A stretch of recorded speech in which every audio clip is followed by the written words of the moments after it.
morte venceu. Digno é o Cordeiro de Deus, digno é o Cordeiro que a morte venceu. Digno é o Cordeiro de Deus, digno é o Cordeiro que a morte venceu. Nossa graça, teu amor que não falha, tomou o meu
alturas. Hosana, Hosana, Hosana nas alturas. Hosana, Hosana, Hosana nas alturas.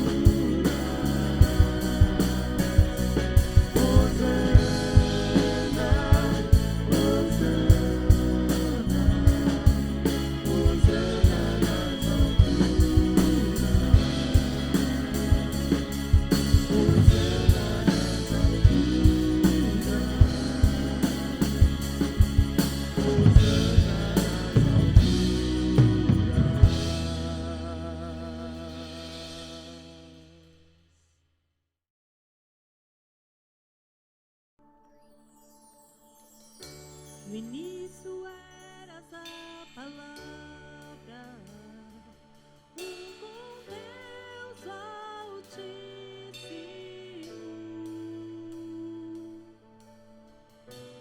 O mistério de tua glória, Cristo em ti se revelou. Oh, quão lindo esse nome é! Oh, quão lindo esse nome é, o nome de Jesus, meu Rei. Oh, quão lindo esse nome é, maior que tudo ele é. Oh, quão lindo esse nome é, nome de Jesus.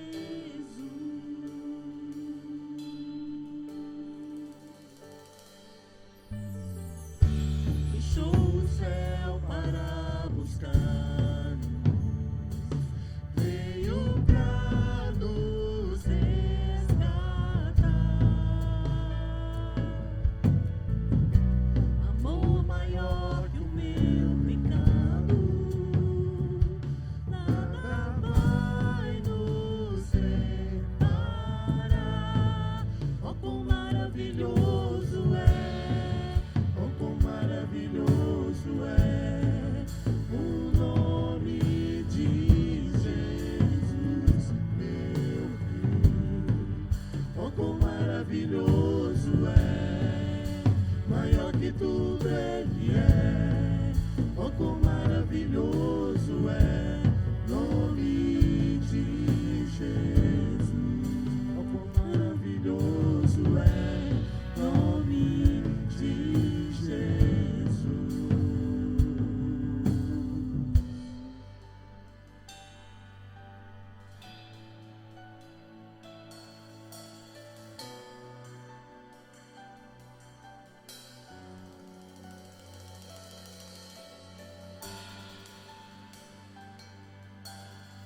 A gente não sabe se você é branco ou negro, mas o que dá para afirmar é que esse fato define a sua vida.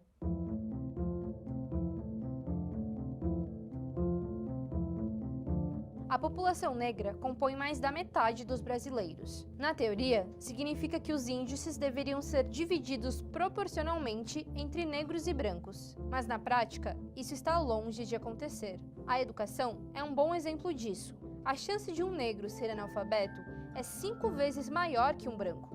No outro extremo, somente 1 a cada 4 pessoas com ensino superior é negra. O impacto disso só aumenta quando pensamos fora da sala de aula. 70% das pessoas que vivem em situação de extrema pobreza no nosso país são negras. Pessoas com pele mais clara representam 80% dos brasileiros mais ricos. Isso tudo se reflete diretamente na qualidade de vida. Enquanto 70% dos brancos possuem uma máquina de lavar em casa, mais da metade dos domicílios chefiados por uma pessoa negra não tem um eletrodoméstico. O mesmo vale para a internet. Mais de 50% dos negros não possuem nenhum tipo de acesso à rede. Essa proporção também aparece em quesitos ainda mais essenciais para a vida humana. Quase 40% dos negros que vivem em áreas urbanas não possuem esgoto encanado. E 70% das pessoas que dependem do SUS são negras. A cor da sua pele também determina o seu tempo de vida. Em 10 anos, os homicídios de mulheres brancas caíram, enquanto que de negras aumentaram. E a morte não é só feminina. Somando os gêneros, a cada 12 minutos, uma pessoa negra é assassinada no Brasil. Também são os negros que mais morrem em operações policiais e ocupam a maior parte da população carcerária brasileira. Pode ser difícil para a comunidade negra mudar isso por dentro, porque ela quase não é representada nem no judiciário, nem no legislativo, muito menos no executivo. Essa defasagem não é de hoje. Historicamente, o Brasil é ultrapassado em representatividade racial. Ele foi o último país ocidental a abolir a escravidão. O Brasil é um país racista, e quem está dizendo isso não é a gente, é a ONU. E esse problema envolve tanto as esferas políticas que já citamos, como o nosso dia a dia. Precisamos debater o assunto e denunciar os preconceitos. Afinal, nossa vida não pode ser definida por apenas um conjunto de linhas.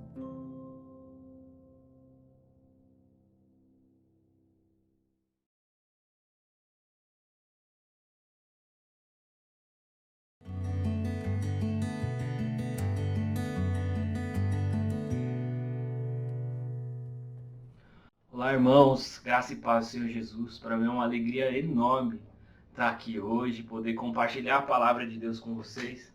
Estava com bastante saudade de fazer isso, e apesar do formato não ser aquele que a gente espera, eu creio que Deus vai falar com você nessa noite, do mesmo jeito que Ele falou comigo.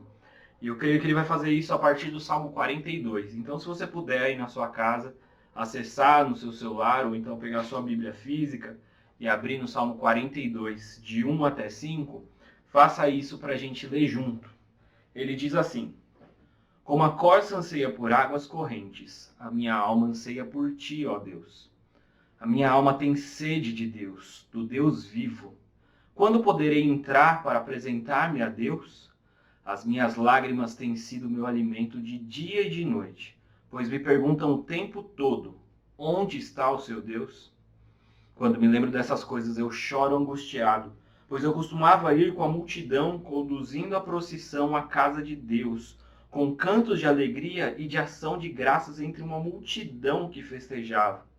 Por que você está assim tão triste, ó minha alma? Por que está assim tão perturbada dentro de mim? Ponha a sua esperança em Deus, pois ainda o louvarei. Ele é o meu Salvador e o meu Deus. Vamos orar? Jesus, meu pedido é que nessa noite o Teu Espírito Santo trabalhe, Senhor, através dessa palavra, na vida e no coração dos meus irmãos, Senhor. Usa o Teu Espírito para falar conosco e que essa palavra possa encontrar morada nos nossos corações. Em nome de Jesus. Amém. Esse salmo, assim como o Salmo 43, o salmo em seguida, eles são 2 salmos conhecidos como salmos de lamento. Existem outros salmos de lamentos também na palavra do Senhor. Mas esse eu acredito que seja um dos mais conhecidos. Eu mesmo tenho usado esse salmo nos últimos anos aí, com relação a pessoas com depressão, ansiedade, essas doenças da alma, essas doenças da mente. E esse salmo, inclusive nos versículos seguintes que a gente não leu, fala muito a respeito de uma pessoa que está assim, numa situação de depressão. O salmista aqui, ele não podia ir ao templo, e ele coloca essa situação de não poder ir ao templo como um dos motivos da tristeza dele. E guardadas as devidas proporções que a gente tem que ter agora com o nosso tempo, ele não podia estar junto das pessoas. É importante você entender que para um judeu a presença de Deus ela estava configurada naquele templo em Israel. Então ir até o templo era mais do que simplesmente ir a um culto como é para a gente hoje. Ela tinha uma importância religiosa, era cumprimento de um mandamento. E esse salmista, ele provavelmente era alguém que morava distante de Jerusalém. Então, quando ele ia até Jerusalém, ele ia conduzindo o povo na adoração, cantando, se alegrando, fazendo festa, porque eles estavam indo até o templo, se encontrar, entrar na presença de Deus.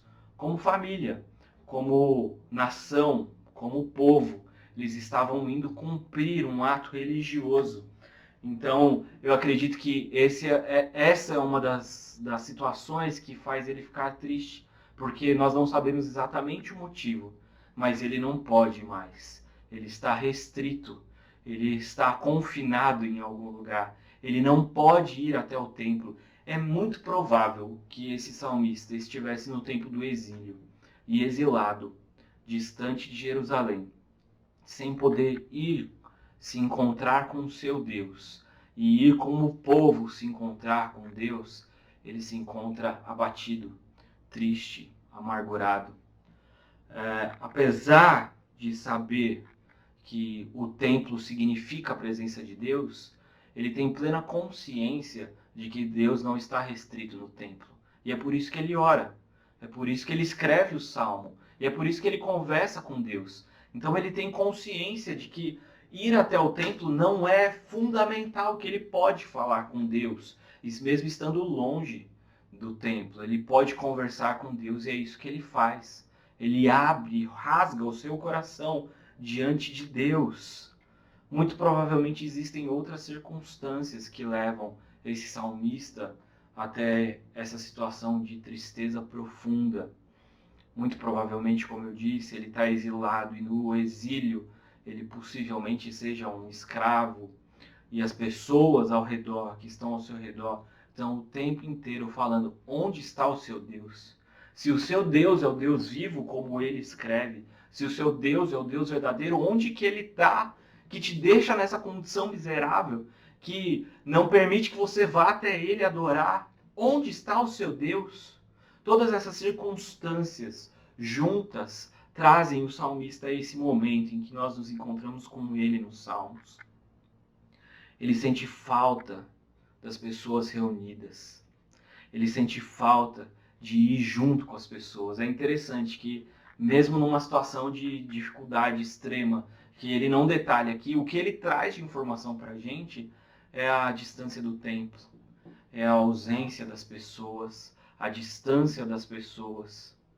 É curioso, né? Acho que a gente pode fazer um paralelo com a nossa situação hoje. Hoje nós estamos nesse momento de distanciamento. Saudade de ver esse estacionamento lotado. Saudade de ver as crianças correndo aqui e gritando ao nosso redor. Saudade de chegar aqui no domingo atrasado e ver alguém sentado no seu banco favorito e falar: poxa, mas aquele banco é meu. Como assim? Alguém sentou no meu banco? Mais do que essas situações, saudades de nos reunirmos como igreja para cantar, para louvar. Imagina como eu estou com saudade disso, para ouvir a palavra do Senhor. Sabe por que a gente sente saudade dessas coisas?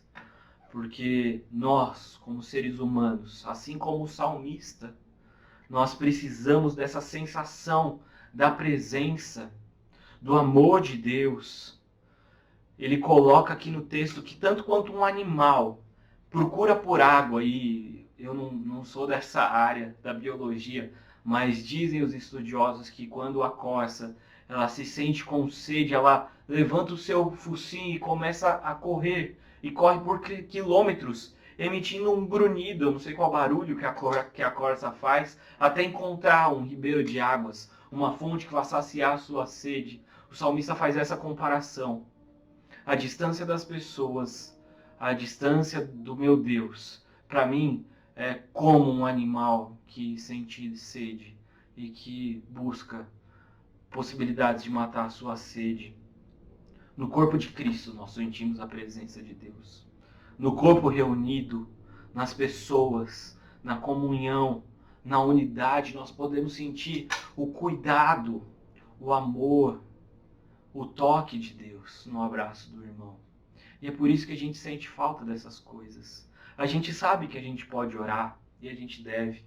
A gente sabe que a gente pode abrir a palavra de Deus e nos relacionarmos, encontrarmos com Deus. É na palavra que Ele se revela, é na palavra que é a coisa mais importante do mundo, que a gente aprende sobre Ele. Mas a gente tem essa necessidade do corpo.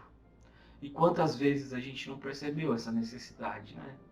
Quantas vezes a gente negligenciou o corpo de Cristo porque alguém falou alguma coisa que a gente não queria ter ouvido, porque alguém se expressou de uma outra forma, ou não me cumprimentou, ou coisas desse tipo. Quantas vezes a gente deixou de nos reunirmos como igreja por causa do tempo lá fora? Quantas vezes a gente negligenciou o corpo de Cristo sem ir dar um abraço por causa do orgulho, por causa da falta de tempo, porque a gente estava preocupado com outras situações? E hoje que a gente se vê num exílio distante dessa realidade, sem poder viver isso, a gente começa a dar valor e falar: eu preciso do meu irmão, eu preciso de você, você precisa de mim, e nós precisamos de Cristo. O salmista, ele sente falta e nós sentimos falta do corpo unido. E esse distanciamento, o online, ele nos ajuda, mas não é a mesma coisa de eu sentir o teu abraço. Nós temos essa necessidade. Mas além disso, existem outras circunstâncias também na nossa vida, nesse momento, que podem estar nos levando a uma tristeza, a uma angústia, a uma inquietação profunda. Talvez seja o momento do mundo, talvez seja a situação da pandemia, talvez você tenha sido de alguma forma atingido, seja financeiramente pela crise, talvez seja pelo próprio vírus, talvez algum familiar seu, como nós temos aqui no nosso meio. Talvez você mesmo esteja sofrendo por conta do vírus em si, ou de outras circunstâncias. Talvez nesse tempo de distanciamento você esteja se sentindo abandonado e isso te levou a se sentir rejeitado, e o diabo vem e começa a falar mentiras no seu ouvido, ou talvez seja o diagnóstico de uma outra doença que surgiu. Eu não sei o que está acontecendo com você, eu sei o que está acontecendo comigo. Eu sei como eu estou sendo afligido nesse momento, pela dor, pela angústia, pelo desespero que esse momento nos traz. Eu não sei qual que é a sua situação, mas eu sei que outras circunstâncias também nos atingiram. E diante desse salmo, o salmista que passou por tudo isso, ele diz lá no versículo 5: a minha alma espera em Deus. A expressão que nós temos mais ouvido nos últimos dias, seja nos jornais, na televisão, na internet, a gente tem ouvido que vai passar. E isso é uma verdade, porque a transitoriedade da vida é uma das nossas poucas realidades. A gente sabe que vai passar, em algum momento vai passar, porque tudo é passageiro na nossa vida. Mas não é simplesmente um vai passar sendo arrastado, não vai passar por conta da função do tempo. O salmista fala: minha alma se aquieta e espera em Deus. Veja que não é um esperar passivo. Vai passar e eu vou deixando a vida me levar. Espera em Deus. Coloca a sua esperança, o seu coração, a sua vida em Deus e espera. E deixa Ele agir através do Espírito Santo na sua vida, cuidando de você, trabalhando em você. E infelizmente, eu não sei aonde essa mensagem vai chegar. Infelizmente, eu não consigo garantir que todas as pessoas que estão ouvindo essa mensagem vão passar por tudo isso. Não dá pra gente garantir.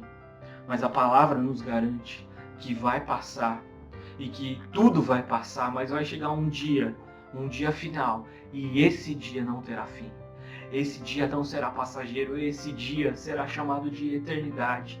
E é na eternidade em que nós nos veremos livres de todo o coronavírus, de toda a crise financeira, de todo o mal, de toda a dor, de toda a lágrima, de toda a fome, de toda a angústia, de toda a maldade, de toda a polaridade. É na eternidade que os nossos olhos, enquanto cristãos, precisam estar, e é lá que tem que estar depositada a nossa esperança.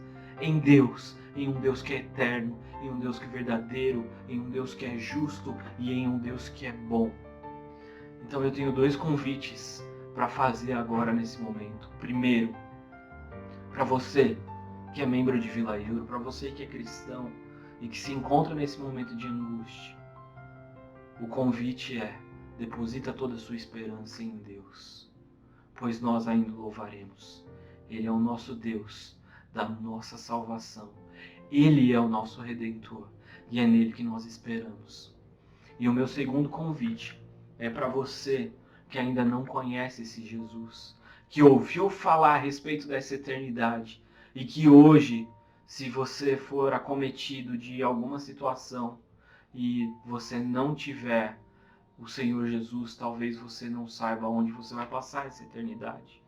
O meu convite é para que você decida, para que você permita que o Espírito Santo trabalhe na sua vida e que você se aproxime dele e que ele cuide de você até o fim. Entrega a tua vida ao Senhor Jesus. Se você quiser fazer isso, eu te convido a orar junto comigo e em seguida eu vou orar por todos nós, por todos os meus irmãos. Se você quer convidar Jesus Cristo para morar no seu coração, faça essa oração comigo. Senhor Jesus, eu me arrependo de uma vida distante de Ti. Eu reconheço que a minha realidade tem sido uma realidade triste, uma realidade em desespero profundo, uma realidade angustiada, porque eu não tenho depositado a minha esperança em Ti, ó Deus. Então, nessa noite, eu quero Te pedir, Jesus Cristo, vem morar no meu coração. Eu entrego a minha vida a Ti e deixo que a minha vida seja controlada por Ti. Espírito Santo, faça a morada no meu coração. Em nome de Jesus. Amém. Agora eu quero orar por todos nós. Te convido a fechar os seus olhos e juntos orarmos. Senhor, que o nosso coração esteja firmado, Pai, na esperança de que um dia iremos nos encontrar contigo e que durante esse processo aqui o Senhor continua sendo o nosso Deus, o Deus da nossa salvação e o Deus que não vai nos abandonar. Que o nosso coração esteja firmado na Tua palavra e que nós possamos encontrar descanso em Ti, Jesus. Que o nosso coração possa encontrar repouso em Ti, ó Senhor. E que o Senhor cuide da nossa vida, da nossa saúde, das nossas finanças, dos nossos relacionamentos. Que o Senhor cuide dos nossos traumas, das nossas mais profundas angústias e mazelas.